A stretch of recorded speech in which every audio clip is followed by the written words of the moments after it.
Dugaan aksi plagiarisme di kalangan akademisi bukan yang pertama kali terjadi. Dosen hingga rektor bahkan pernah dicopot dari jabatannya ketika terbukti melakukan aksi plagiarisme. Kita akan bahas malam ini dalam kasus plagiarisme di kalangan akademisi. Ada beberapa contoh-contoh kasus yang ada yang sudah berhasil dihimpun oleh tim Litbang CNN Indonesia dari berbagai sumber.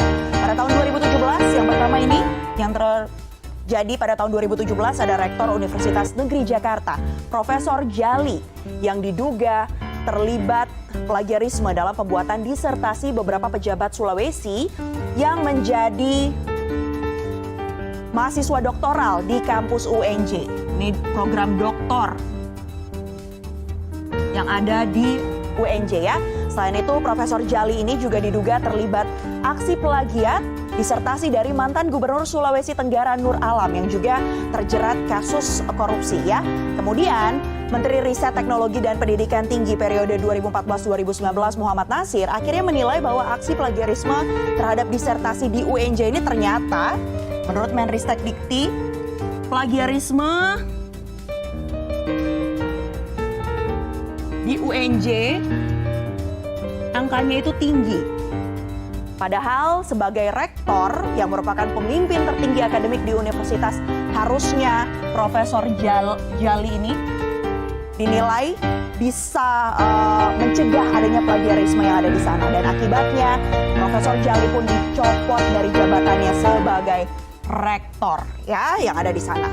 Kemudian kita bergeser ke tahun lainnya di tahun 2014 ada dosen Fakultas Ekonomika dan Bisnis UGM Anggito Abimanyu yang terlibat aksi plagiarisme dengan menjiplak karya tulis milik dosen UI Hotbonar Sinaga. Ini dia karya dari dosen UI ya.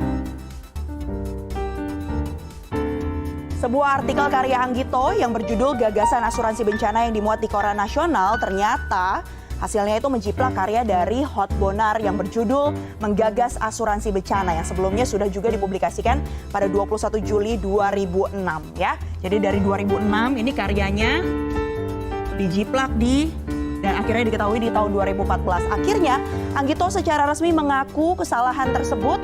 Dia mengaku salah dalam mengutip referensi dalam sebuah folder di komputer pribadinya dan akhirnya ia pun mengundurkan diri. Beralih ke informasi lainnya, ini dia kasus plagiarisme di kalangan akademisi yang terjadi di tahun 2014 juga. Ini sebenarnya terjadi cukup panjang. Saat itu Rektor Universitas Kristen Maranatha Bandung, Felix Kasim, yang merupakan rektor, melakukan plagiarisme terhadap sejumlah karya mahasiswanya sendiri. Jadi Felix ini mempublikasikan karya tulisnya di kumpulan paper akademis dalam acara seminar akademis di Yogyakarta pada Mei 2011. Ya, dan salah satu karya mahasiswa yang dia plagiat adalah skripsi milik Andini Dwi Kenia Anjani. Jadi ini karya mahasiswanya adalah karya Andini. Skripsinya ya. Oke, judul studinya adalah studi kasus dari program pelayanan dasar gratis di Kota Banjar. Felix ini mengubah skripsi itu di tahun 2008, kemudian akhirnya dicopot dari jabatannya di tahun 2014. Itu tadi contoh-contoh kasus plagiarisme di kalangan akademisi. Dan selanjutnya nanti kita akan langsung membahas sebenarnya bagaimana tanggapan dari Kementerian Pendidikan dan Kebudayaan Republik Indonesia terhadap kasus plagiarisme yang marak terjadi atau sering sekali terjadi, kerap terjadi di lingkungan akademisi. Tetaplah bersama kami di CNN Indonesia Connected.